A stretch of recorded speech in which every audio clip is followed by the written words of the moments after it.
Sa bagong episode ng Pinoy Pawn Stars, muling binisita nina Abigail Wright at Gail Francesca ang shop ni Boss Toyo upang ipakita sa kanya ang mga litratong kuha mismo ng late OPM rapper na si Francis Magalona noong siya ay miyembro ng Camera Club of the Philippines.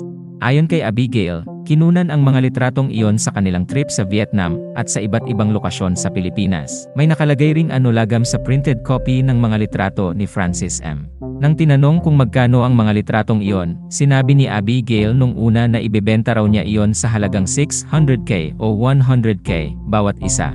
Pero sinabihan ni Abigail si Boss Toyo na hindi niya ibebenta ang mga iyon at sa halip ay ibibigay niya ito sa kanya ng libre bilang token of appreciation. Ayon kay Boss Toyo, nag-goosebumps raw siya nang makita niya ang mga litrato ni Francis M. na ibinigay sa kanya ng libre. Sinabi rin niya na buong puso niyang tinatanggap ang mga larawang iyon at ipapakita raw niya iyon sa kanyang museo.